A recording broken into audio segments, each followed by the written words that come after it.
A'udzubillahi minasyaitonirrajim. Bismillahirrahmanirrahim. Alhamdulillahirabbil alamin wassalatu wassalamu ala asyrafil anbiya'i wal mursalin wa ala alihi wa sahbihi ajma'in. Pertama sekali yang dihormati YDP Ustaz Ahmad Mujahid bin Mat Zakwan, YDP Perkesam sesi 2021-2022. Seterusnya Raisah Ustazah Siti Anisanga Elias Khairul Anwar dan seluruh barisan saf kepimpinan AJKT Perkesam sesi 2021-2022. Dan semula para hadirin dan juga para penonton untuk tafakuh kita pada petang ni lah, tafakuh fi sirah kita pada petang ni. Okey. Rabbi syrah li sadari, ya Allah ya Tuhanku, lapangkanlah dadaku, wa yassirli amri, mudahkanlah urusanku, wahlul 'uqdatam min lisani, lepaskanlah kekakuan dari lidahku, yafqahu qawli, supaya mereka mengerti dan memahami perkataanku. Okay, just sebelum kita mulakan kita punya kelas pada hari ini, kita sama-sama baca doa belajarlah. Nawaina ta'allum wa ta'alim, kami niat belajar dan mengajar, wa tazakkur wa tazkir, mengingat dan memperingatkan, wa naf'a wal intifa'a, memberi manfaat dan mencari manfaat, wal ifadah wal istifadah, memberi faedah dan mencari faedah, wal hasu 'ala tamassuki bi kitabillahi wa sunnati rasulih, menganjurkan untuk berpegang teguh dengan kitab Allah dan sunnah Rasulnya, wa du'a ilal huda, wa dilala 'alal khair, mengajak kepada hidayah, menunjukkan kepada kebaikan, ibtigha'i wajhillah wa maradatihi wa qurbihi wa sawabihi, dengan ikhlas dan mengharapkan redha Allah, kedekatan kepadanya serta pahala daripadanya. Okay, amin amin ya rabbal alamin. Okay, minta maaf kalau ada sikit gangguan suara ke. Okay. InsyaAllah hari ini kita akan sambung dua tajuk yang agak besar lah, iaitu tajuk peperangan. Yang mana dua tajuk ni merupakan peristiwa yang penting lah untuk sirah Nabi Muhammad SAW.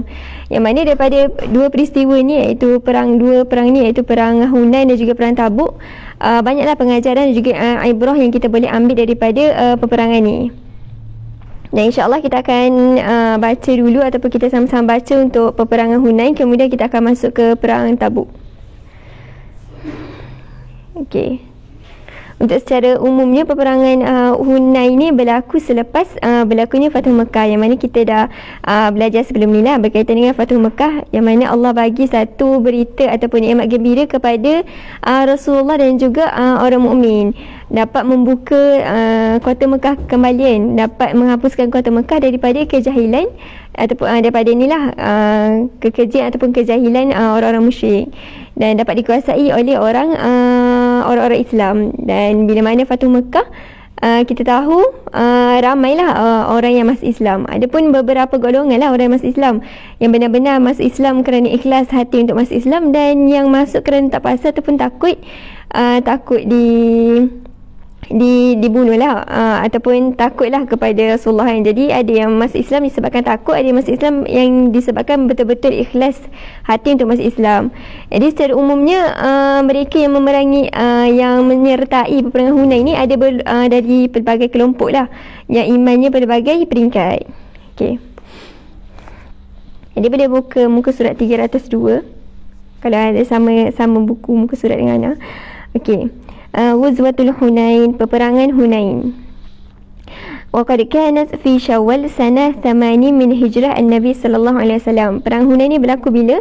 Berlaku pada bulan Syawal, pada tahun ke-8 daripada hijrah Nabi Muhammad sallallahu alaihi wasallam. Wa sababuha anna Allah jalla jalalah hinama fataha ala rasulih Makkah wa danas lahu Quraisy ba'da baghiha wa adawaniha. مشت أشراف الهوازن وسقيف بعضها إلى بعض وقد توغرت صدورهم لنصر الذي أتاه الله رسوله والمؤمنين. Okey.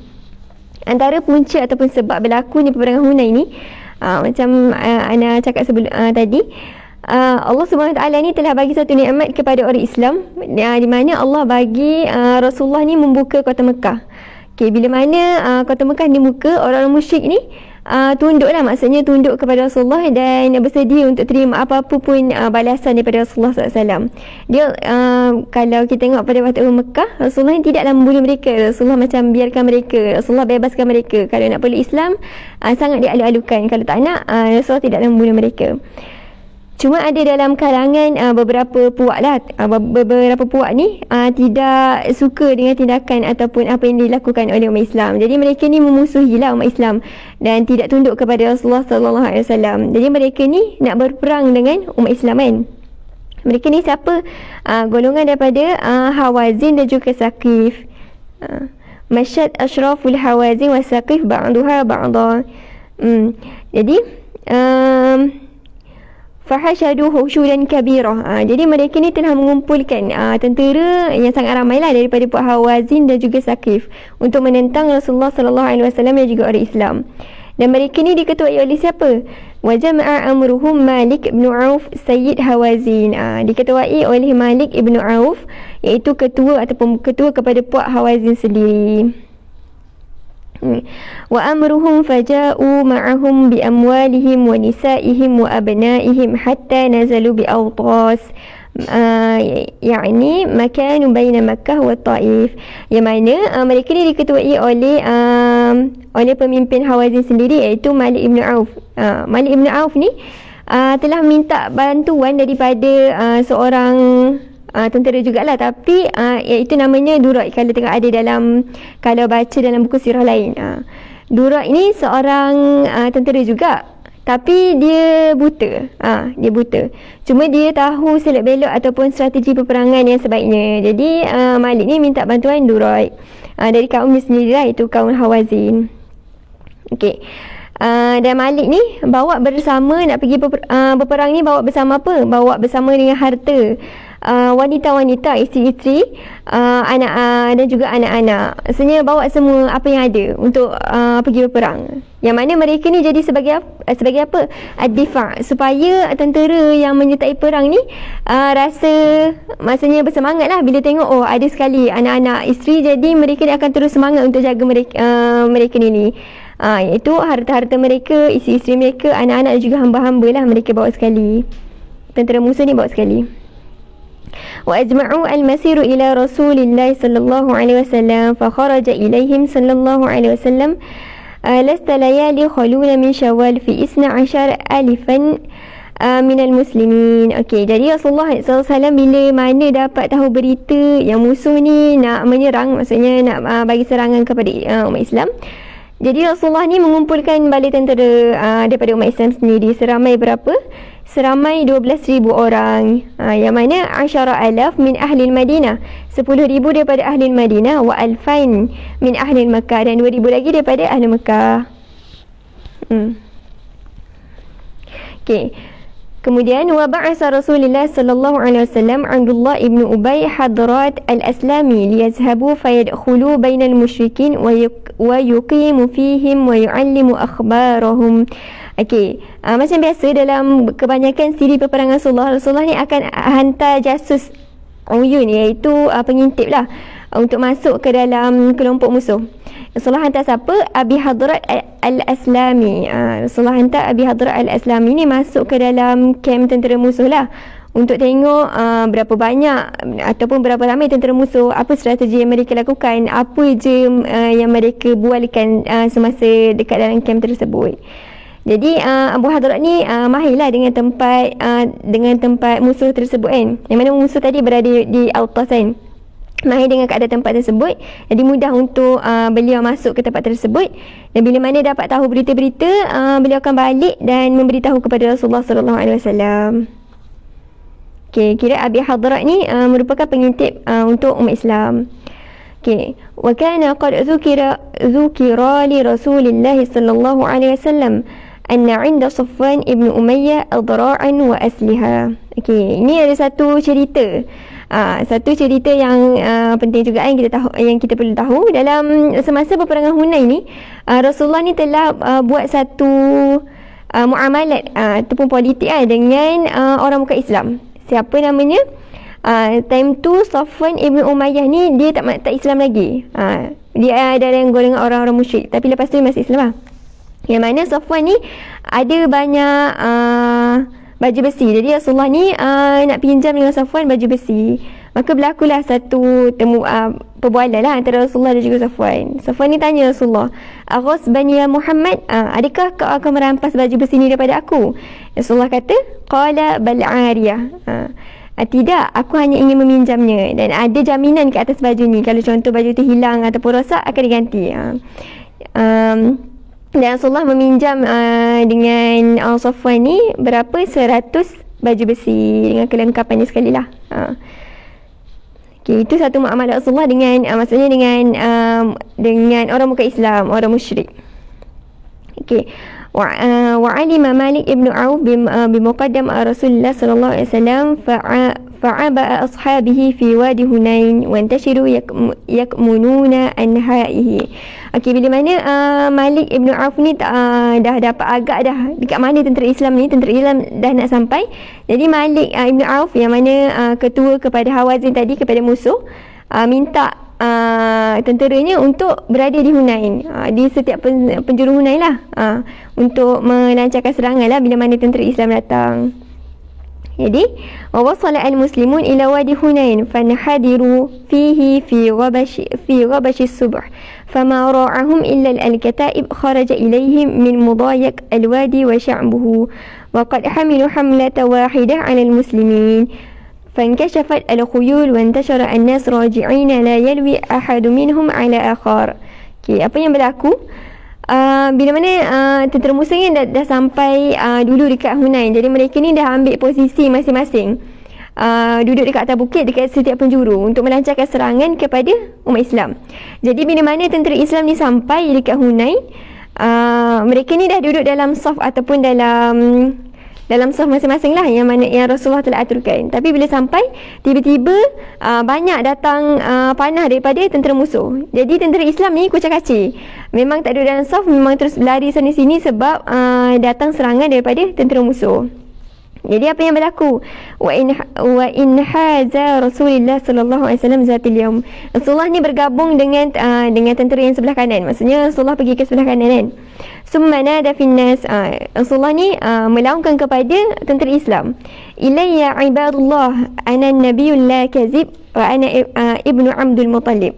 Rasulullah melaungkan kepada tentera Islam, kemari, wahai hamba-hamba Allah sekalian, aku adalah Nabi yang tidak mendustakan dan aku adalah anak kepada Abdul Muttalib.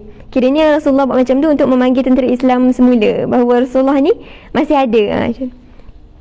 Ruwiya Muslim anil Abbas radhiyallahu anhu qala syahidat ma'a Rasulillah sallallahu alaihi wasallam yaum Hunain falazimtuhu ana wa Abu Sufyan ibnu Al-Haris ibnu Abdul Muttalib wa lam nufariquhum. Okay. Telah diceritakan ataupun telah diriwayatkan oleh Muslim daripada Al-Abbas. Al-Abbas ni menceritakan yang mana Al-Abbas ni bersama dengan Rasulullah sallallahu alaihi wasallam dan juga siapa? Abu Sufyan ibnu Al-Haris. Maksudnya tidak lari lah daripada Rasulullah. Mereka ni bersama dengan Rasulullah semasa perang Hunain. Walaupun time tu mula-mula sampai tentera Islam dah kucak-kacir dah, tapi Ibnu Al-Abbas dengan Abu Sufyan ni akan tetap bersama Rasulullah, maksudnya menghalang musuh lah daripada menyerang Rasulullah. Okay. Sehingga satu tahap dan Al-Abbas ni kata apa? Rasulullah ni menunggang baglah lahu bayda, menunggang kuda yang berwarna putih. Falamma iltaqa al-muslimun wal kuffar wal muslimun mudbirin. Bila mana tentera Islam ni diserang musuh dan Rasulullah diserang musuh, mereka ni akan mempertahankan Rasulullah sallallahu alaihi wasallam. Lepas tu diceritakan lagi lah macam mana dua orang sahabat ni akan betul-betul mengawal ataupun menjadi pengawal lah kepada Rasulullah semasa perang Hunain. Dan diceritakan juga bahawasanya Abu Sufyan ibn Al-Haris dulu semasa jahiliah sangatlah Rasulullah bencilah sebab dia sangat menghina Rasulullah kan. Tapi bila mana masuk Islam, dia yang sangat Rasulullah sayang sebab dia lah yang sanggup mempertahankan Rasulullah sallallahu alaihi wasallam semasa peperangan Hunain. Dan kemudian Rasulullah meminta kepada Al-Abbas. Rasulullah kata Rasulullah minta Al-Abbas ni melaungkan kepada tentera Islam yang lain untuk memanggil mereka lah untuk bergabung semula dengan Rasulullah dan duduk kembali dalam saf. Rasulullah kata, faqala sallallahu alaihi wasallam, nadi ashabus samrah, panggil ashabus samrah. Ashabus samrah ni siapa? Wa kana rajulan sayyitan, mereka ni orang-orang yang berbai'ah dengan Rasulullah semasa perjanjian Hudaybiyah, bai'ah di bawah pokok, iaitu bai'atul Ridwan. Nadi ashabus samrah. Lepas tu Ibnu Abbas pun panggil ashabus samrah. Kemudian Ibnu Abbas panggil juga orang-orang Ansar. Dan bila mana mereka ni telah berkumpul, maksudnya dah dapat haluan masing-masing, dah duduk dalam saf yang betul kembali, dah bersama dengan Rasulullah. Rasulullah pun kata kepada tentera Islam, al-an hamyu al-watis. Maksudnya apa? Sekarang batu pembakar daging telah panas. Maksudnya Rasulullah bagi semangat lah, sekarang betul-betul peperangan yang akan berlaku. Okey. Jadi summa akhaza hasiyat. Kemudian Rasulullah ni mengambil hasiyat. Hasiyat ni apa? Mengambil segenggam pasir. Minal farumiya bihunna wujuhul kuffar. Kemudian Rasulullah melemparkan pasir tersebut kepada orang kafir. Summa qala in hazamu wa rabbul Muhammad. Macam tu. Dan ada juga dalam buku sirah yang lain, Rasulullah, sebelum Rasulullah melemparkan pasir tersebut, Rasulullah ambil segenggam pasir daripada tanah, kemudian Rasulullah baca apa? Syahatil wujuh sebanyak 3 kali, kemudian Rasulullah melemparkan pasir tersebut. Dan dengan izin Allah SWT, pasir tersebut maksudnya aim lah kepada musuh, dan mereka ni maksudnya kalah dengan cara macam itulah. Rasulullah sebut syahatil wujuh macam tu. Okey, wa qadzafallahu fi qulubil musyrikin ar-ra'bu. Kemudian Allah ni telah menurunkan kepada musuh ni apa? Ar-ra'bu, rasa takut, rasa gelisah kepada tentera musuh. Fanhazamu la yalwi wahid minhum ala ahad. Jadi mereka ni dikalahkan ataupun takutlah dengan apa yang berlaku kepada mereka. Pasti-pasti telah masuk ke dalam mata mereka. Allah campakkan rasa ketakutan, dan akhirnya mereka ni berpecah lah dan meninggalkan kem tentera. Ada separuh daripada mereka yang lari ke Taif. Yang mana Taif ni tadilah Malik Ibn Auf ni lari ke Taif bersama dengan Bani Saqif. Wattaba'al muslimu akfa'ahum yaqtuluna wa ya'surun fama raja'a an-nas illa wal asra mujandalah baina yaday Rasulullah SAW. Jadi mereka ni tentera musuh kan, tadi mereka ni bawa sangat banyak harta. Semua harta bawa anak, bawa isteri, bawa hamba. Jadi semua tentera musuh ni lari bertepiaran meninggalkan harta ghanimah dan juga tawanan-tawanan. Mana tawanan ini telah ditawan lah oleh tentera Islam. Okey. Lepas tu ada juga kisah, kita tengok muka surat 304 tu, peringkat yang kedua. Kisah Ummu Sulaim. Ummu Sulaim dan juga suaminya ni. Wa ruwiya Ibnu Ishaq wa Ibnu Sa'ad bi sanad sahih anna Rasulullah sallallahu alaihi wasallam iltafat fara'a Ummu Sulaim bintu Malhan wa kanat ma'a zawjiha Abi Talha. Dalam peringkat atas tu dikata Abu Talha ni telah membunuh 20 orang lelaki maksudnya dengan dirinya dalam masa perang ni. Dan Ummu Sulaim ni Ummu Sulaim juga dalam perang ni dia buat apa? Masa orang Islam mula-mula sampai, tentera Islam sampai, semua bertempiran lari, tapi Ummu Sulaim tetap berdiri, maksudnya dekat dengan Rasulullah SAW. Dia bila mana Rasulullah nampak, Rasulullah tanya, Ummu Sulaim ke ni? Macam tu. Dia kata, aku Ummu Sulaim. Duduk dekat, maksudnya masih berdiri kat situ lah, masih tegak dekat situ. Dan suaminya tanya, kau buat apa pegang khanjar? Khanjar ni satu alat lah untuk mempertahankan diri kan. Ummu Sulaim kata, aku pegang khanjar ni, kalau contohnya musuh datang kat aku akan mempertahankan diri aku dengan khanjar ni. Jadi nampaklah keberanian Ummu Sulaim itu sendiri kan. Keberanian Ummu Sulaim untuk mempertahankan dirinya, Islam dan juga Rasulullah SAW, yang patutlah dicontohi oleh muslimat-muslimat sekarang. Okey. Wa marra Rasulullah sallallahu alaihi wasallam bi imra'ah wa qad qatalaha Khalid ibn al-Walid wan nasu mujtami'una 'alayha faqala ma hadha qalu imra'ah qatalaha Khalid ibn al-Walid. Okey, dalam perang ni Rasulullah berjalan. Time tu tentera musuh dah tak ada, semua dah lari. Tiba-tiba Rasulullah berjalan, Rasulullah nampak ada seorang wanita daripada inilah tentera musuh mati. Rasulullah tanya kenapa macam mana boleh ada wanita yang mati kan. Jadi sahabat kata Khalid telah membunuhnya. Jadi Rasulullah kata tolong bagi tahu Khalid, siapa yang berjumpa dengan Khalid, jangan bunuh wanita, kanak-kanak, dan juga orang tua dan juga hamba lah. Itu memang syarat peperangan yang Rasulullah akan bagi kepada para sahabat sebelum memulakan serangan. Maksudnya jangan bunuh orang yang lemah lah.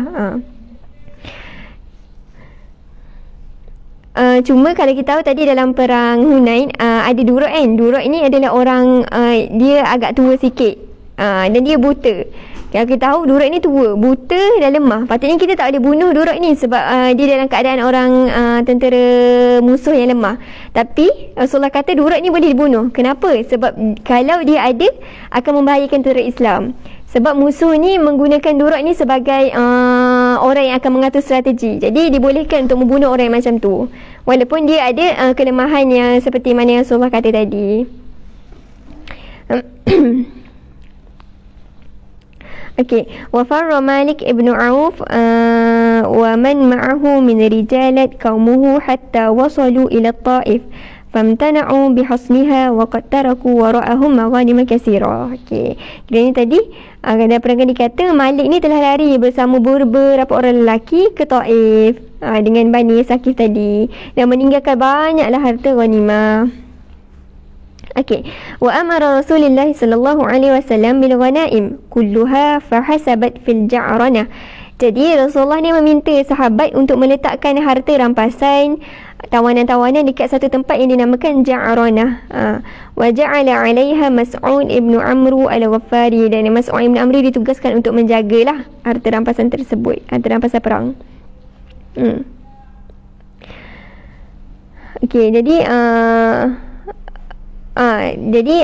Mas'ud ibn Amr ni menjaga harta rampasan perang dekat Ja'ranah. Sementara Rasulullah ni dan juga para sahabat ni pergi ke Taif sebab tahu ada satu kumpulan musuh ni melarikan diri, menyelamatkan diri ke Taif bersama ketuanya lah, itu Malik ibn Auf.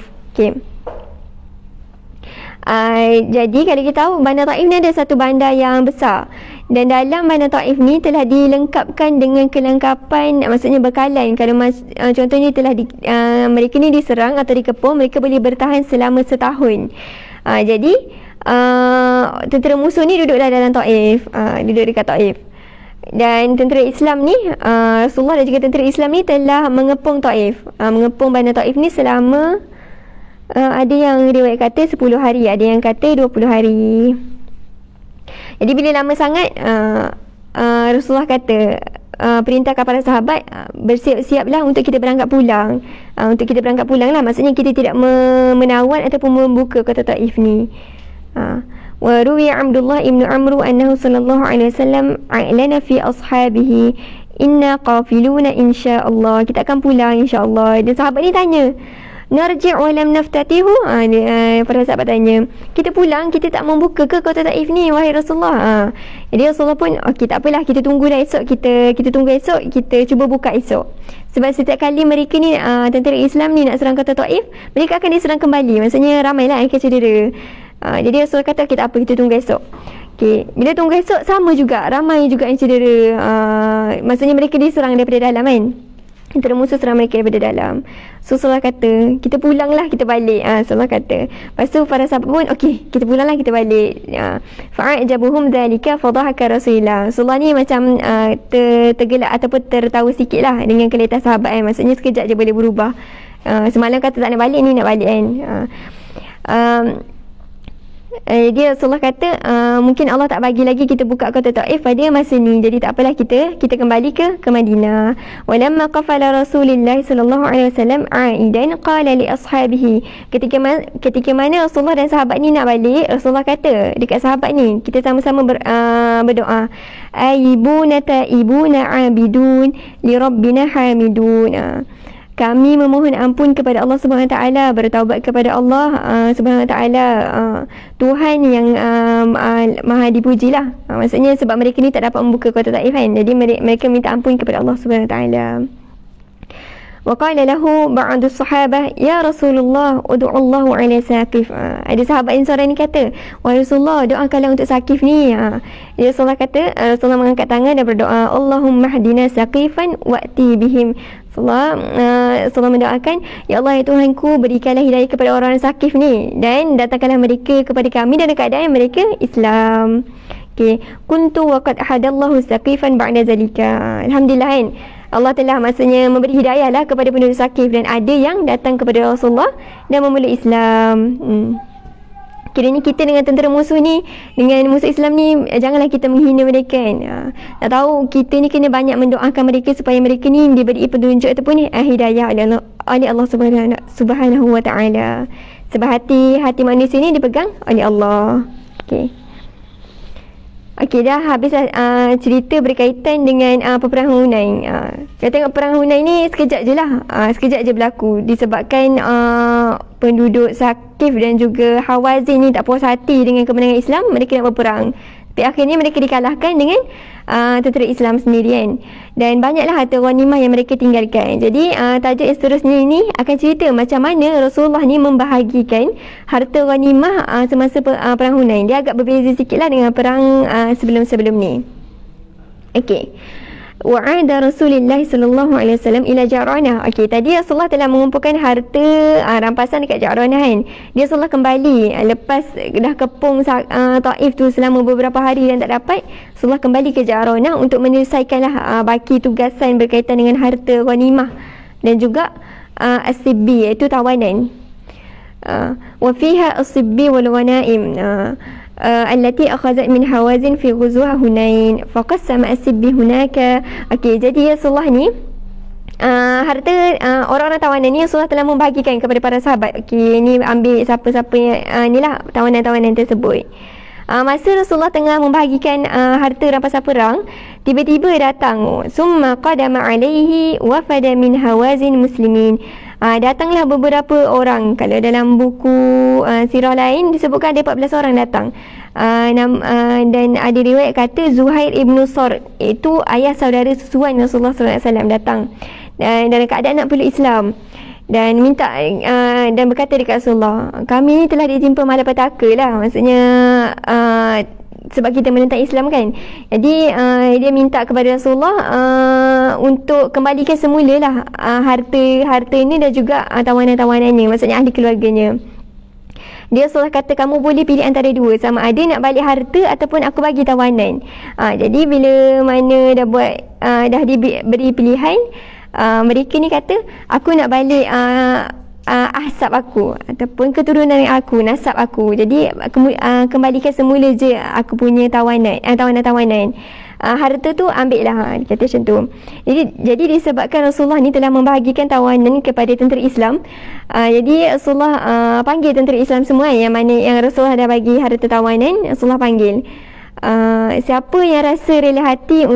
Rasulullah kata dulu, kita telah didatangkan oleh beberapa orang Hawazin yang mana mereka telah memeluk Islam dan bertaubatlah, dan siapa rasa senang hati untuk membebaskan balik tawanan tersebut, sangat dialu-alukan. Adapun yang sebaliknya tidak mengapa. Okey, jadi adalah Rasulullah telah membebaskan tawanannya, para sahabat lain telah membebaskan, cuma ada beberapa sahabat ni yang rasa berat hati untuk membebaskan tawanan. Dan Rasulullah berjumpalah dengan mereka. Rasulullah kata, kalau kau bebaskan tawanan, aku akan bagi gantian lah dengan ghanimah beberapa ekor unta. Jadi mereka pun membebaskanlah tawanan tersebut dan memberikan kebalik kepada 14 orang tadi yang datang minta balik tawanan-tawanan tersebut. Okey, itu ada dalam perenggan yang ke 2 dan juga 3. Okey, kita pergi perenggan yang keempat. Kemudian Rasulullah pun bertanya, wa sa'ala Rasulullah sallallahu alaihi wasallam wafada Hawazin. Rasulullah bertanya kepada beberapa orang tadi yang datang tu tentang Malik ibn Auf. Malik ibn Auf tadi siapa? Ketua tadi tu kan? Okey, ketua nak memerang tu. Rasulullah tanya, Rasulullah tanya mana Malik ibn Auf, dekat mana dia kan? Mereka kata dia ada dekat Taif bersama dengan Bani Saqif. Faqala lahum, katakan kepadanya nanti, akhbaruhu annahu in ata musliman, katakan kepadanya jika dia datang kepadaku dengan keadaan ingin memeluk Islam, radattu alaihi ahluhu wa maluhu wa a'taituhu mi'ah minal ibil. Rasulullah kata, aku akan bagi semula ahli keluarganya, hartanya serta 100 ekor unta. Kiranya Rasulullah nak sampaikan berita tu kepada Malik ibn Aufan. Fa akhbaru Malik bidzalika, dan mereka ni telah menyampaikan berita tersebut kepada Malik. Faja'a yulhaqu bi Rasulillah sallallahu alaihi wasallam hatta adrikuhu fima baina Ja'rana wa Makkah, faradda alaihi ahluhu wa maluhu wa a'tahu min mi'ah min al-ibil wa aslama fa husnu islamahu. Okey. Kemudian mereka sampaikan berita tersebut kepada Malik. Jadi Malik ni berfikir-fikir, berjumpalah Rasulullah, memeluk Islam, dan Rasulullah menunaikanlah janjinya melepaskan ahli keluarganya, bagi balik harta dan juga 100 ekor unta.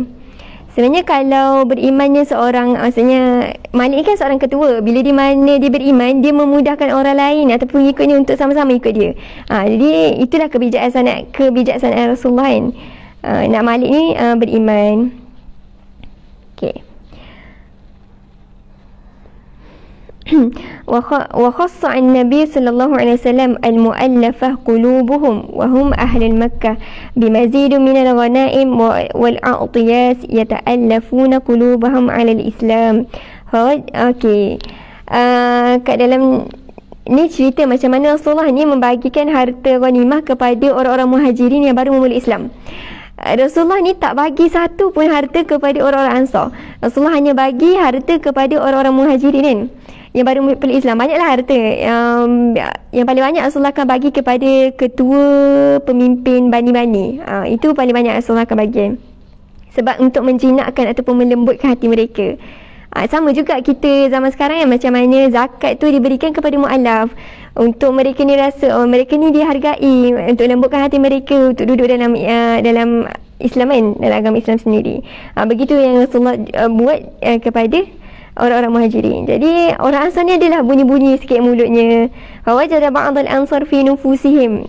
Jadi orang Ansar ni ada bercakap antara satu sama lain. Wa qalu yaghfirallahu li Rasulillah, Allah mengampunkan Rasulullah sallallahu alaihi wasallam.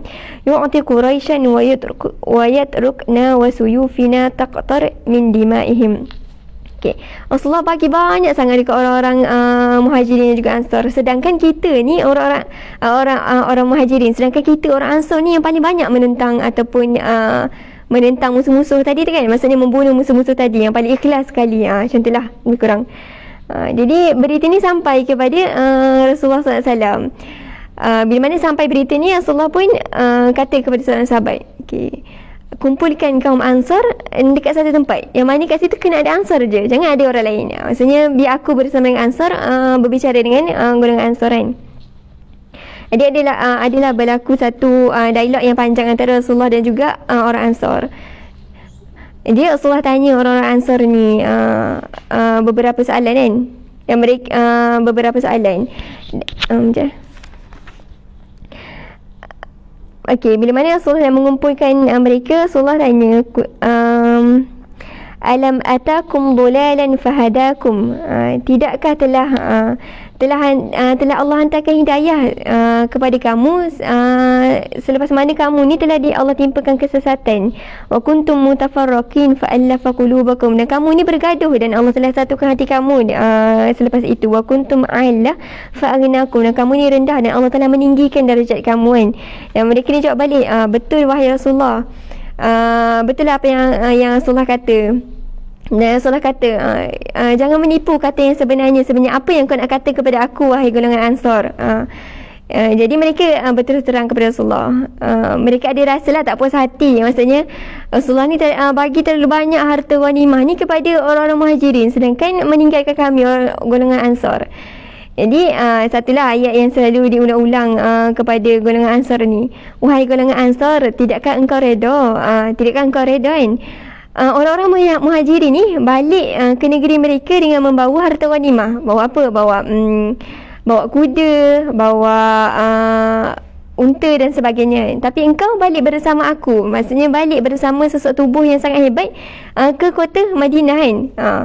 Sebenarnya itu adalah perkara yang paling berharga lah daripada harta ghanimah yang banyak tersebut. Rasulullah kata. Jadi ramailah golongan Ansar ni yang menitiskan air mata. Maksudnya mereka ni macam kesalahan dengan perbuatan mereka. Patutnya mereka ni bersyukurlah.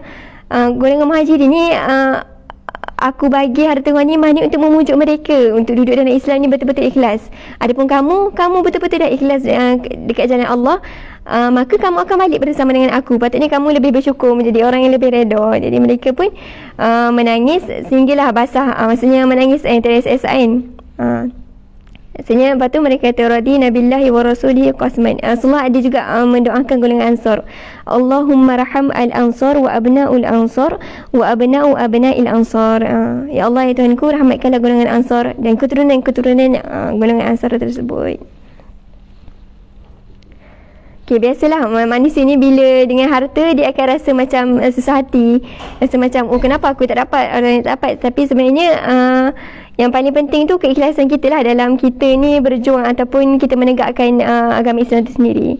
Yang paling penting adalah di akhirat nantilah kita akan dapat ganjaran yang lebih besar. Okay, itulah sikit berkaitan dengan lepas tu ada kita tengok tengah bawah sekali tu sebelum Ali Imran wal Izzat. Qala Ibnu Ishaq summa kharaja Rasulullah sallallahu alaihi wasallam min al-Ja'ranah mu'tamiran. Lepas dah bahagi harta, dah selesaikan masalah semua dengan golongan Ansar, Rasulullah sebelum pulang ke Madinah, Rasulullah ni mengerjakan umrah. Falamma farigha insarafa raji'an ila al-Madinah. Jadi Rasulullah menunaikan umrah dulu sekejap dekat Mekah, kemudian Rasulullah bersama para sahabat ni kembali ke Madinah. Okey. Itu untuk perang Hunain. Jadi kita akan ambil sedikitlah izat dan juga ibrah daripada perang Hunain ni. Dia ada 10 Islam. 10. Tapi kita akan baca sikit. Okey. 308. Boleh buka muka surat 308 kan? Okey. Kita ambil nombor 1 dengan nombor 2. Awalan bassa al-uyun bainal a'da li ma'rifatu sya'nihim wa akhbarihim. Ini berkaitan dengan Rasulullah menghantar tadi al-uyun ataupun jasus pengintip ke dalam kamp tentera. Adakah dibolehkan? Sebagaimana kita dah belajar sebelum ni, dalam buku ni kata perkara ini adalah jaiz, diharuskan. Bal huwa wajib in da'at ilaihi hajah. Bahkan boleh jadi satu wajib kalau benda ni memang sangat penting untuk strategi umat Islam itu sendiri. Bolehlah hantar jasus dekat dalam tentera musuh. Tapi jasus ni kena orang yang pandai lah dengan keadaan tempat tersebut. Macam tu. Kena hantar orang yang betul, yang betul-betul tahu dalam keadaan tempat tersebut, tempat musuh. Okay, yang kedua, sanian lil imam ay yasta'iru aslihah minal musyrikin liqitalu a'da'ul muslimin. Ini berkaitan dengan barang pinjaman yang Rasulullah pinjam dengan orang bukan Islam. Adakah boleh sebenarnya nak pinjam barang dengan musuh ni, a'da'ul muslimin? Okey. Kadang ni ada dua jenis pinjaman yang kita boleh buat dengan orang kafir, dengan orang bukan Islam. Pertama, isti'anah bi ashkhas minhum liqital ma'al muslimin. Kita ni minta tolong dengan musuh, minta tolong dia. Maksudnya dia tu menyertai kita dalam peperangan. Macam berlaku dalam perang Uhud, Rasulullah ni minta tolong dengan tentera musuh yang mana dia ni mereka ni golongan yang bukan Islam tapi diduduk bawah naungan Rasulullah lah. Maksudnya Rasulullah kan pemimpin. Jadi Rasulullah minta tolong mereka. Dan perkara ini dibolehkan. Maksudnya time tu umat Islam dalam keadaan yang tinggi, dalam keadaan yang memerintah. Dan jenis yang kedua, kita ni minta tolong musuh dari sudut peralatan ataupun alat-alat perang. Macam Rasulullah minta dengan musuh tadi kan, minta 100 baju besi. Dibolehkan sekiranya musuh dalam keadaan yang lemah. Kalau kita tahu time tu sahabat tersebut masa musyrik dia dalam keadaan lemah lah, masa tak boleh nak melawan. Kalau Rasulullah rampas pun dia tak boleh nak melawan balik. Jadi boleh dalam keadaan orang Islam pada ketika itu adalah orang yang kuat. Yang kuat, yang musuh time tu dalam keadaan yang lemah, yang mereka ni telah dikuasai. Jadi dibolehkan. Tapi dengan bagi jaminan lah. Maksudnya Rasulullah ni bagi jaminan kepada sahabat tadi, kalau berlaku kehilangan, kecacatan kepada baju tersebut, boleh perlu diganti. Adapun baju Safwan ni kata lepas tu Safwan masuk Islam, Safwan kata tak perlulah ganti baju-baju yang hilang ataupun yang rosak. Okey. Itu dua perkara lah. Maksudnya bagaimana kita ni boleh tak berlaku muamalat kita dengan, ataupun muamalat lah, muamalat dengan musuh, minta tolong atau pertolongan daripada musuh. Okey, lepas tu 309, khurujul mar'ah lil jihad ma'a rijal. Bab bagaimana boleh ke perempuan ni, wanita muslimat, nak keluar berjihad bersama lelaki. Okey. Fa amma khurujiha limudawat al-jarhi wa saqi'an atash. Okey, pada kebiasaannya wanita ni keluar berperang untuk menjadi jururawat, untuk merawat tentera Islam yang sakit lah, dan memberi minum kepada tentera Islam. Faqad sabata zalika fi sahih, dan ini memang dalam buku sahih ni lah. Fi idatu ghazwah wa amma khurujiha lil qital falam yathbitu fi sunnah. Okey, adapun perempuan ni keluar untuk jadi, maksudnya tentera sekali berperang tu, tidak disabitkan dalam sunnah. Wa in kana al-Imam al-Bukhari qad zukira fi kitab jihad bab ja'ala unwanihi bab ghazw an-nisa wa qitaluhunna ma'a rijal. Okey, telah ditulis Imam Bukhari ni dalam kitabnya dalam bab perempuan, wanita dalam peperangan bersama lelaki. Okey, إذ إن الأحاديث التي ساقها في هذا الباب ليس فيها ما يدل على اشتراك النساء مع الرجال في القتال. قال ابن حجر ولم أرى في شيء من ذلك. Maksudnya perempuan ni, kalau dalam Sahih Bukhari kata perempuan ni tak boleh, maksudnya berperang sekali lah bersama lelaki, nak turun berperang. Okey, tapi ada dalam perenggan bawah tu, amma ma zukiruhu al-fuqaha fi hukum khurujul mar'ah lil qital fa huwa anna al-adu indahum baldatun min biladil muslimin wajib ala jami'u ahliha. Okey, tapi lain pula situasi kalau kita ni duduk kat Palestin. Kita ni orang Palestin, orang Gaza. Kita wanita dekat sana memang wajib untuk qital, sebab mereka dalam keadaan negara yang diserang. Jadi mereka tak salah pun untuk mereka ni melawan balik ataupun menyerang balik lah bersama dengan lelaki-lelaki, dengan ni lah orang muslim yang lain. Itu jadi satu kewajipan lah pula, maksudnya mempertahankan negara Islam tu daripada musuh. Adapun kalau selain daripada tu tidak dibolehkan. Dalam ni ada juga cerita bagaimana Aisyah ni minta dengan Rasulullah SAW, minta izin Rasulullah untuk sama-sama menyertai perang. Bukan sertai perang nak bagi rawat ataupun bagi minum, tapi nak sertai perang. Rasulullah kata kepada Aisyah, jihadukunna al-hajj, jihad kamu ni adalah haji. Tak perlu, maksudnya jihad kita wanita ni sampai kita nak berperang sekali dengan golongan lelaki. Sebab kita ni golongan wanita ni tak, maksudnya kalau lelaki ni diberikan kelebihan kepada Allah, mereka ni lebih kuat lah kalau untuk berperang, macam tu lah. Jadi wanita ni biasanya kalau masuk dalam peperangan, mereka ni akan jadi orang yang menjadi jururawat lah. Adapun tadi kisah Ummu Sulaim tu, macam mana pula dia pegang khanjar lepas tu nak berperang, itu tak salah, sebab dia pegang khanjar ni untuk mempertahankan diri dia. Dia bukanlah nak berperang pun sebenarnya, tapi khanjar ni sebagai pertahanan kepada diri dia. Bukan dia pergi cari musuh serang, tak. Tu salah lah. Kiranya tidak diharuskanlah wanita ni keluar berperang, tiba-tiba nak pergi perangan. Okey, tu berkaitan dengan hukum wanita ni keluar berperang bersama lelaki. Okey, pasal yang kelima, khamisan, tahrimu qatala an-nisa wal atfal wal ajra wal abid fil jihad. Diharamkan kita, orang Islam, tentera musuh, orang Islam, tentera Islam untuk membunuh ni lah kanak-kanak, wanita, dan juga hamba-hamba. Kecuali macam yang saya cakap tadi, Durat tadi kita boleh bunuh walaupun dia tua dan juga buta, sebab dia boleh memberi kemudaratan kepada orang Islam, sebab dia akan merancang strategi-strategi yang boleh merosakkanlah Islam, macam tu lah. Dan last sekali kita ambil yang ketujuh tu, berkaitan al-jihad la yu'ni al-haqdu 'ala al-kafirin. Okey, jihad ni bukan bermakna kita ni perlu berdendam dengan orang kafir, salah. Kalau macam dalam perang Hunain tadi, macam mana Rasulullah ni pergi ke Taif, nak perang orang-orang Taif tapi tak dapat. Rasulullah balik, terpaksa balik, minta umat Islam balik. Tapi ada seorang sahabat ni kata, Rasulullah doakanlah mereka supaya mereka ni diberi hidayah. Jihad ni bukanlah kita perlu berdendam kepada musuh selagi mana musuh tu buat jahat kat kita. Tapi kalau kita mampu, yang sebaik ni adalah kita berdoa kepada Allah supaya mereka ni diberi hidayah. Maka ramailah orang Islam dalam muka bumi ni, bukanlah ramai musuh kan. Okay, itulah. Lepas tu yang lain tu nanti boleh tengoklah sendiri. Semuanya ada 10. Okay, so kita akan masuk perang Tabuk. Okay, sekejap je kita masuk perang Tabuk sikit kan. Okay, perang Tabuk ni ni satu perang yang penting lah juga. Mana perang Tabuk ni sebenarnya tak berlaku peperangan pun. Kalau kita tahu perang Tabuk ni tak berlaku pun peperangan. Cuma dalam perjalanan ataupun ekspedisi Rasulullah dan juga sahabat dalam perang Tabuk ni, banyak ibrah yang kita boleh ambil daripada ni. Banyak golongan-golongan yang nak diceritakan dalam ni. Dan kita tengoklah kita ni antara golongan yang mana dalam peperangan Tabuk ni kan. Perang Tabuk ni juga dipanggil perang Asirah, iaitu kesukaran, kepayahan. Ataupun perang pembongkaran, membongkarkan siapa sebenarnya orang munafik ni. Sebab mereka ni golongan yang tak nak pergi berperang, tak suka berperang. Okey.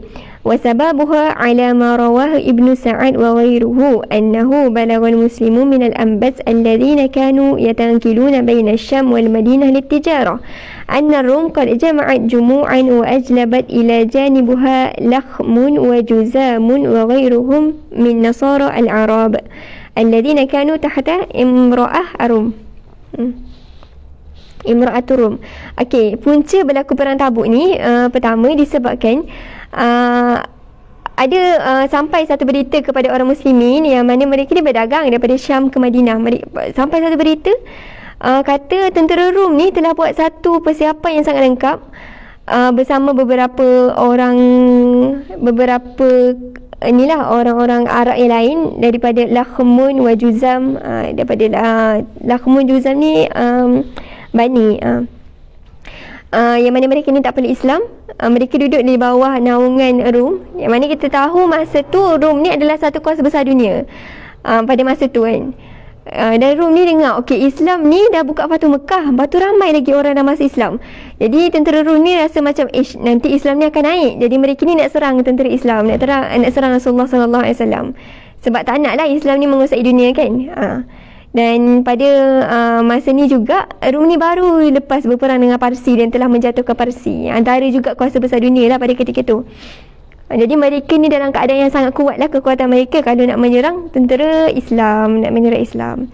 Di berita ni sampai kepada umat Islam yang mana mereka ni, orang-orang Rom ni telah sampai di bumi Balqa. Jadi Rasulullah ni fanadaban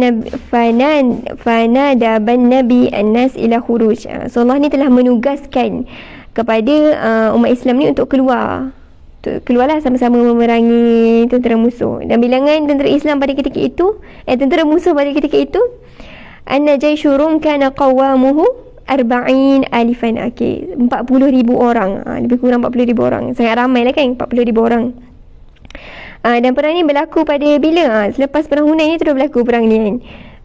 Bulan Rejab pada tahun ke-9 Hijrah. Dan perang Hunain berlaku pada bulan Syawal tahun ke-8 Hijrah. Ni tahun berikutnya lah berlaku. Dan kenapa perang ni dinamakan perang Asirah juga, perang yang susah, yang berat, disebabkan perang ni berlaku pada musim Saif, musim panas. Saifan waqad balagha harru aqsa, dan mungkin masa tu adalah panas yang panas terik, panas sangat, dan manusia hidup pada ketika tu dalam keadaan yang susah lah. Panas kan, susah lah kan.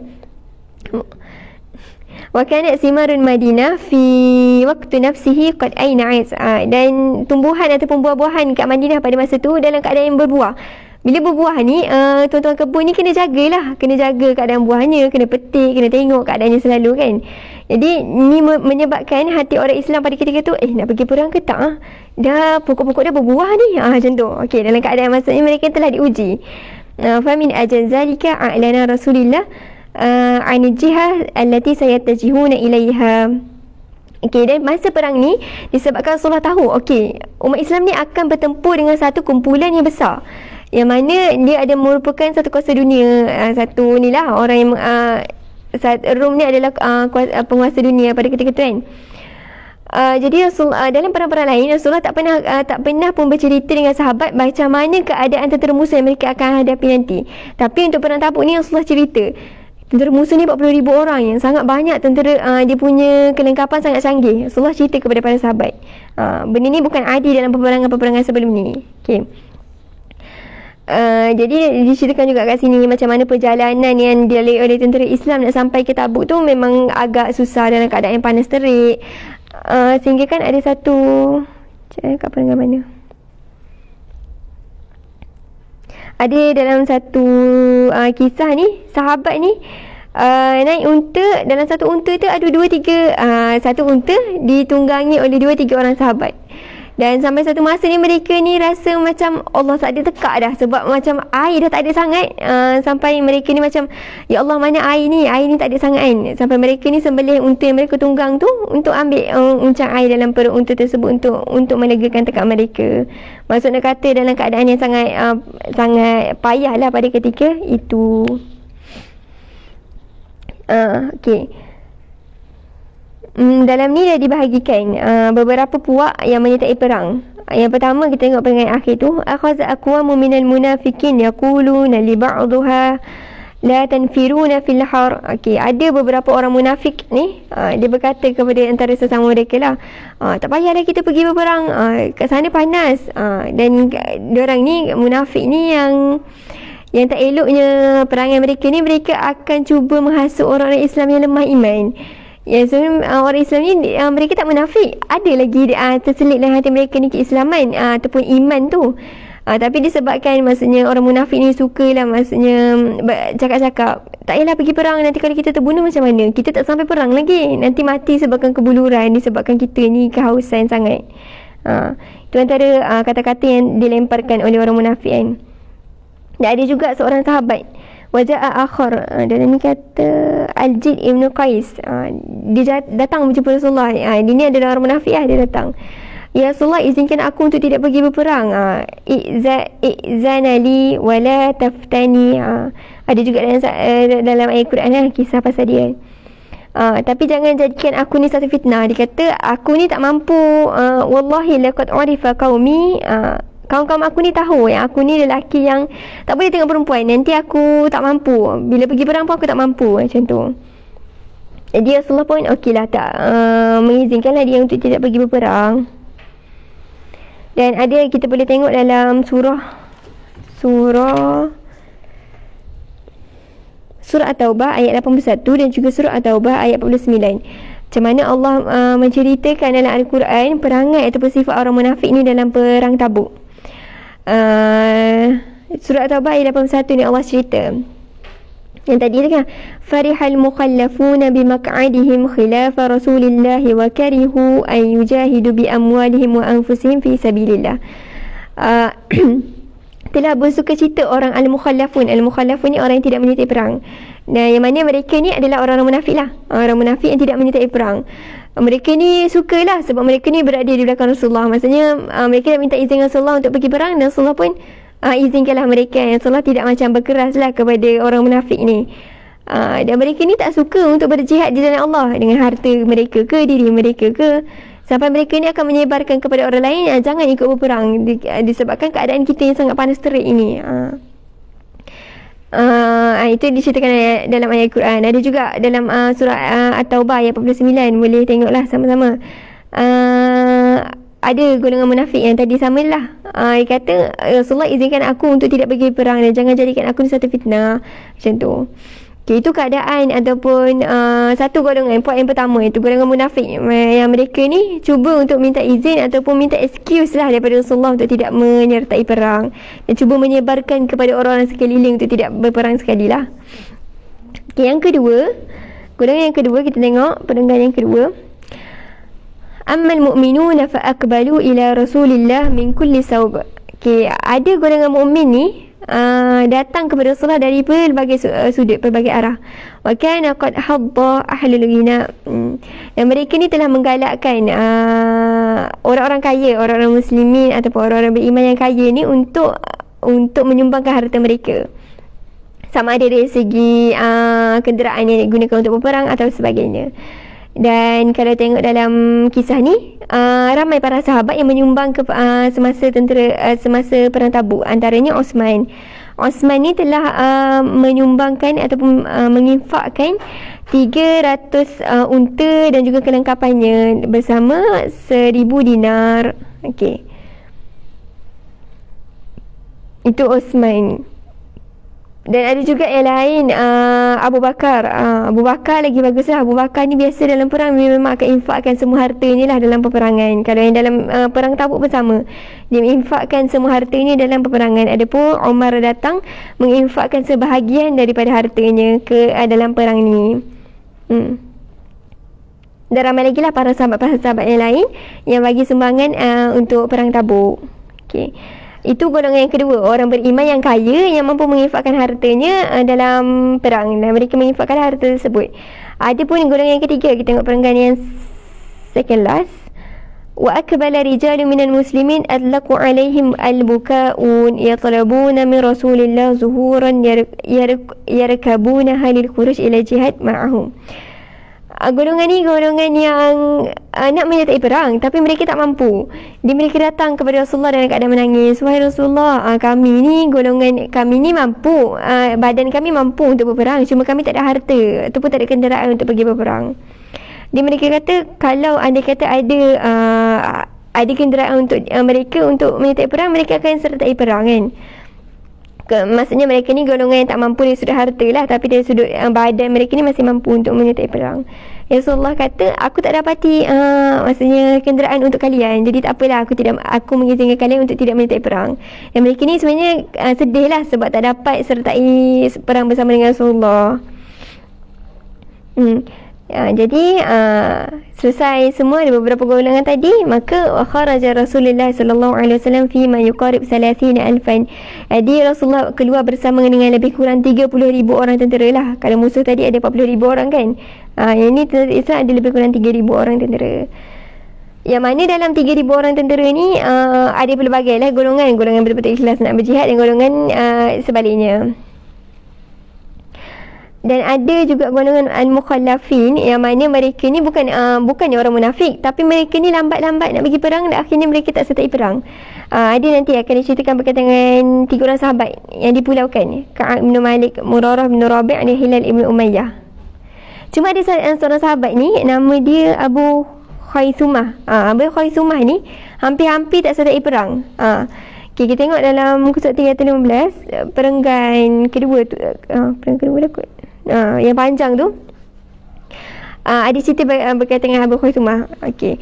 Dalam cerita ni Abu Khaisumah ni antara sahabat yang mana nak sertai perang, mampu, ada harta, cuma dia terlambat.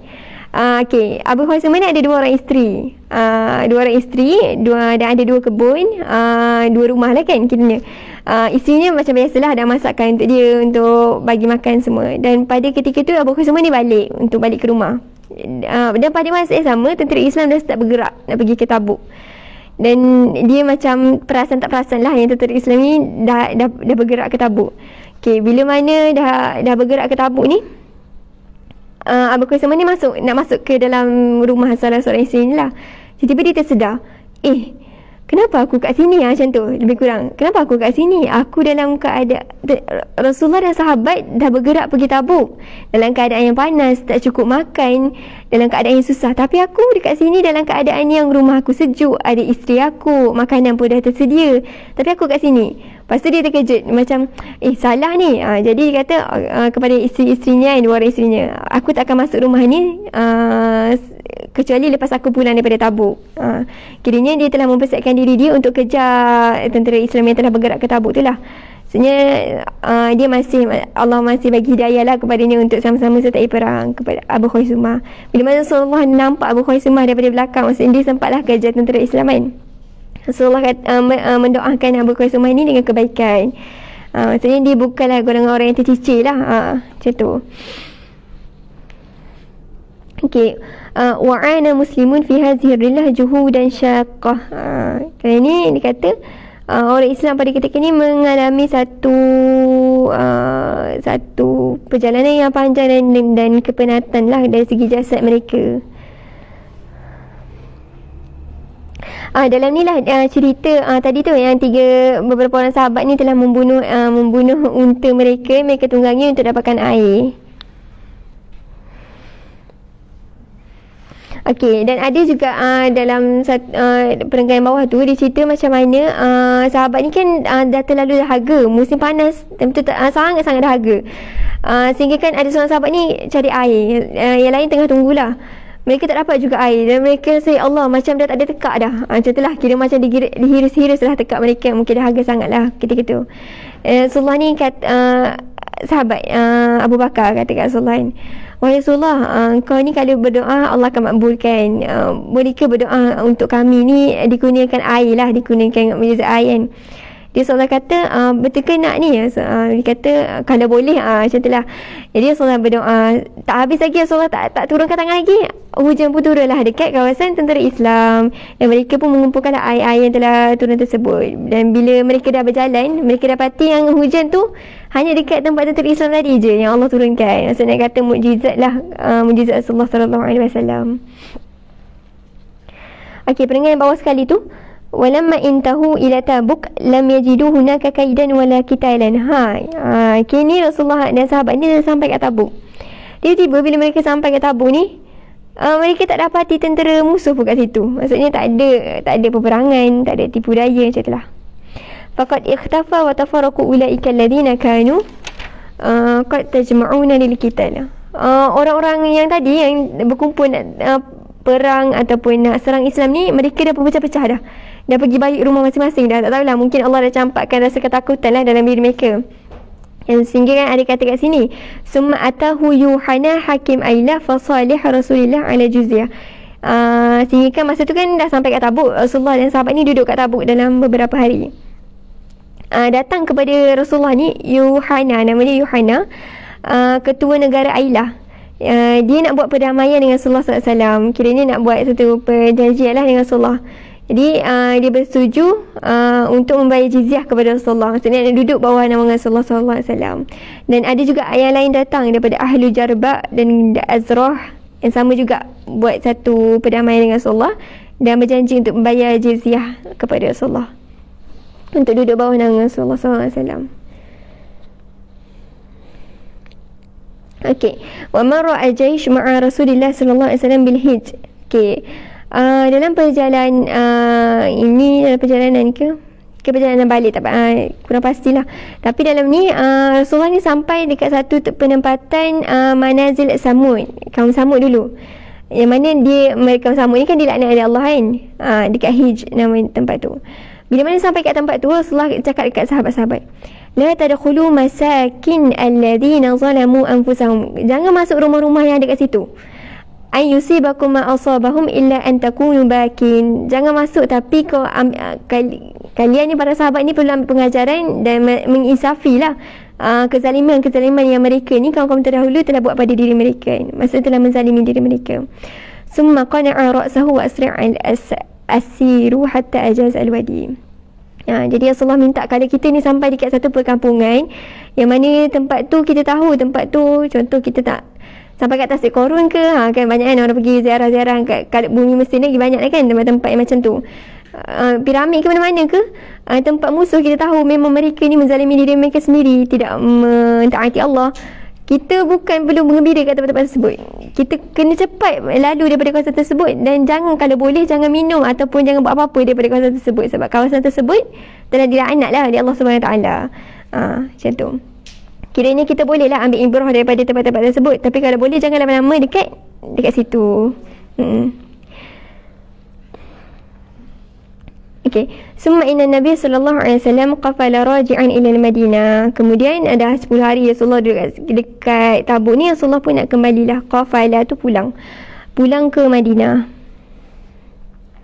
Falamma asyrafu 'ala al-Madinah qala li ashabihi. Okey, bila mana nak sampai kat Madinah ni, Rasulullah ni lalu Uhud. Nampak bukit Uhud. Hazihi Tabah. Rasulullah kata Uhud kan dekat dengan Madinah kan. Tabah tu maksud dia negara Madinah. Wa hadza Uhud jabal yuhibbuna wa nuhibbuhu. Ini adalah gunung Uhud yang mana kita mencintai dia dan Uhud pun mencintai kita. Wa qala li ashabihi, Rasulullah cakap lagi, inna bil Madinah aqwaman ma sirtum masiran wala qata'tum wadiyan illa kanu ma'akum. Qalu ya Rasulullah wa hum bil Madinah? Qala wa hum bil Madinah habisuhum al-uzur. Rasulullah kata dekat sahabat, ada dekat Madinah ni kelompok yang mana kita berjalan, mereka ni pun ikut berjalan dengan kita. Kita masuk dekat lembah, mereka pun bersama dengan kita. Kita pergi mana-mana pun mereka bersama. Lepas tu sahabat tanya, siapa mereka ni, dekat Madinah ke wahai Rasulullah? Rasulullah kata ada dekat Madinah. Mereka adalah golongan-golongan yang tak dapat menyertai kita, tapi disebabkan keuzuran. Mereka nak sangat disertai, tapi disebabkan keuzuran mereka tak dapat. Contoh macam tadilah, tak ada mampu dari sudut tubuh badan, tapi tak ada dari sudut harta. Mampu dari sudut harta, tapi tubuh badan tidak mengizinkan. Mereka inilah yang Rasulullah doakan ke atas mereka juga kan.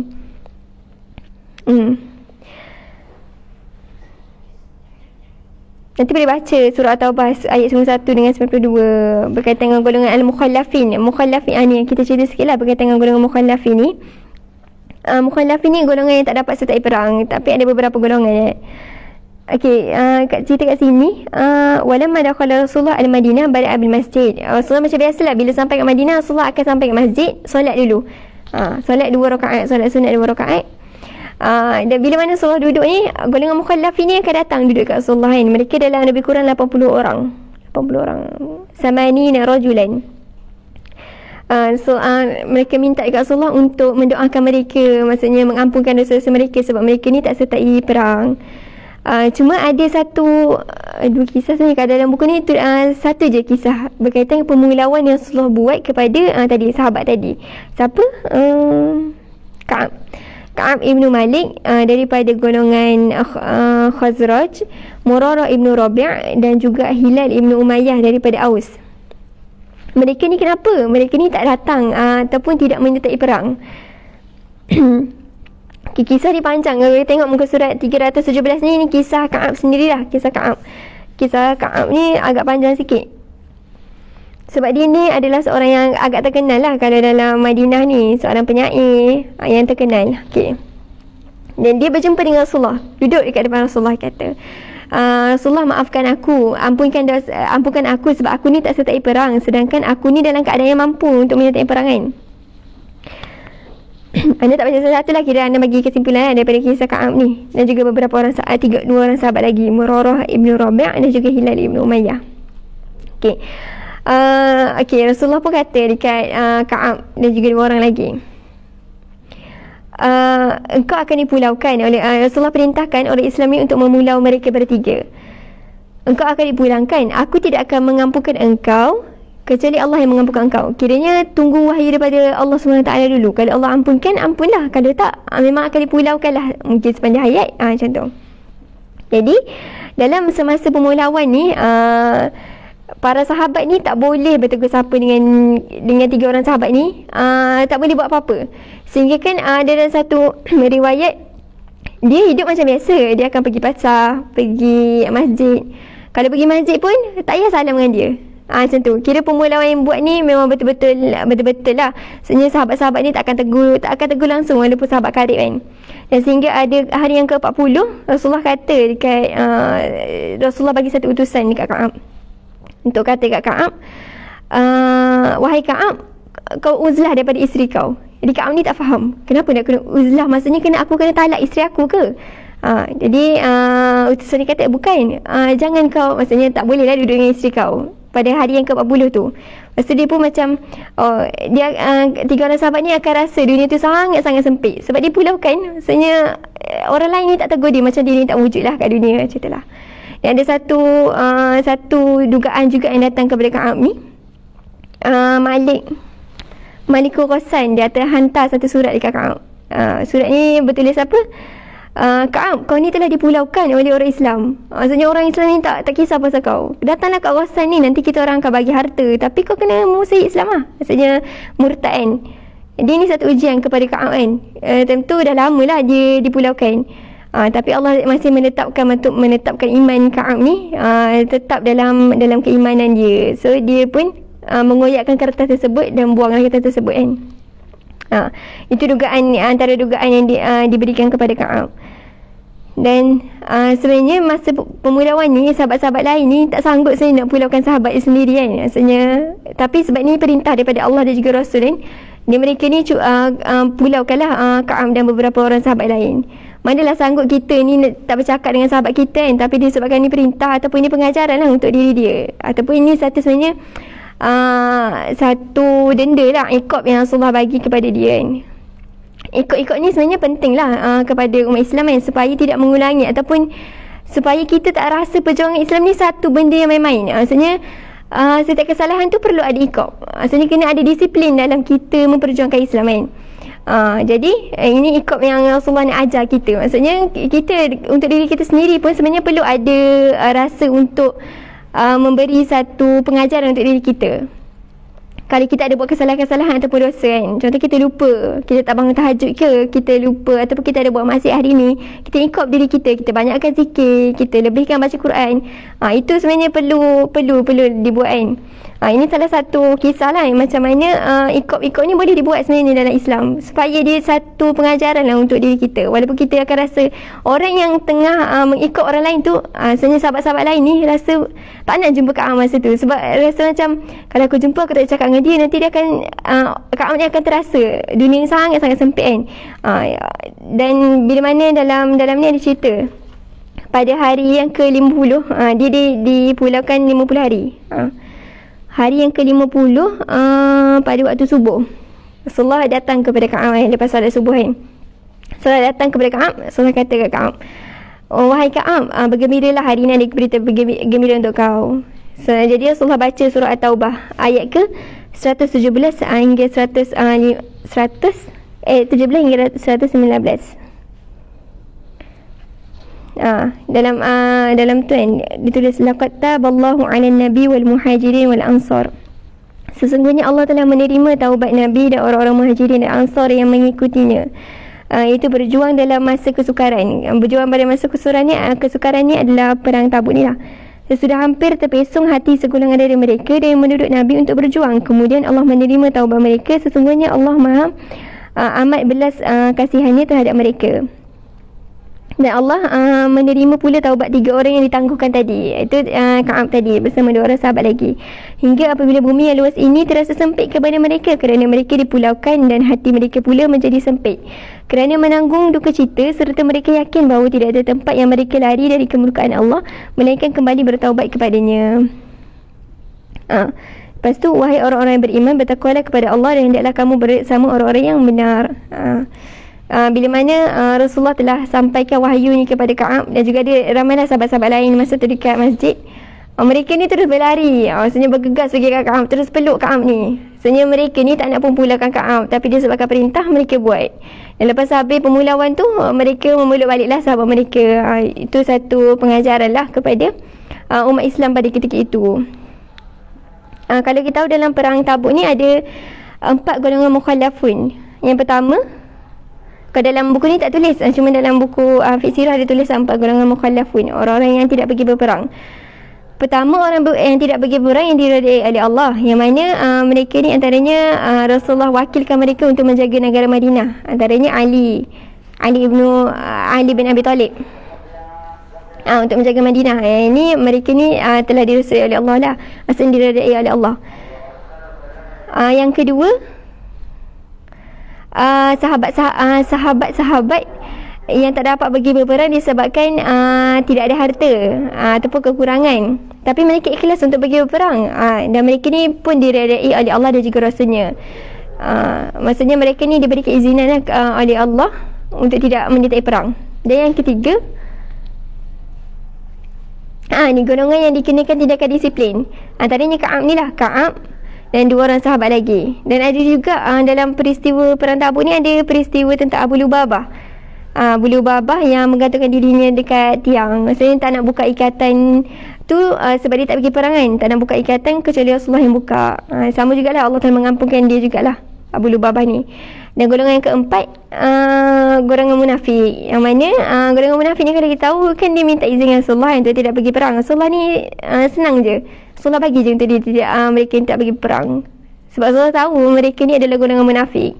Tapi Rasulullah ni berkeras dengan orang yang betul-betul beriman ni, sehingga Rasulullah bagi ikut kan ke Ka'am ni antaranya lah. Sebab untuk bagi satu pengajaran kepada umat Islam. Itu 4 golongan al-mukhallafun yang tidak menyertai perang. Okey, itulah antara kisah peperangan Tabuk. Okey, kiranya kesimpulan dari perang Tabuk ni, nanti boleh baca untuk Aizat kan. Kira kesimpulan daripada peperangan Tabuk ni, tak adalah berlaku peperangan pun kalau kita tengok dalam peperangan Tabuk ni. Cuma pengajaran yang kita boleh ambil adalah bagaimana kesusahan dan keperitan yang dialami ataupun yang dialami lah oleh umat Islam pada ketika itu, dan kesabaran mereka dalam menghadapi peperangan masa ketika itu kan. Perang Asirah, perang yang susah, dan bagaimana kelompok-kelompok yang tidak pergi berperang ni ada diterbagi kepada beberapa golongan. Dan yang terakhir berkaitan dengan iqab. Macam Anda sebutkan tadi, iqab ni perlu, tindakan disiplin ni perlulah kepada umat Islam supaya kita ni tidak bermudah-mudahan dengan dakwah Islam sendirilah. Tak mudah-mudah sehingga kan jadikan Islam ni biasa-biasa, maksudnya menjadikan perjuangan Islam tu benda yang main-main. Itu salah lah. Jadi ini satu sirah ni kita bolehlah selalu baca dan ulang-ulang kembali. Kita tengok apa yang Rasulullah buat kepada sahabat, pengajaran-pengajaran yang kita boleh ambil, yang kita boleh praktikkan dalam kehidupan kita seharian. Okay, untuk ibrah ni anda tak baca lah kot, mungkin minggu depan kot kalau yang kita nak baca sikit sebelum kita masuk ke tajuk baru kan. Sebab ibrahnya ada banyak jugalah. Kita akan sama minggu depan insyaAllah. Beberapa siri je lagi sebelum kita habiskan atau tamatkan kitab ni. Okay, kiranya itu sajalah daripada Ana untuk 2 perang pada hari ini, perang Hunain dan juga perang Tabuk. Semoga dapat manfaat, dan kalau salah nanti boleh betulkan ataupun bagi tahu peringkat penganjur lah. Okay, itu saja daripada Ana.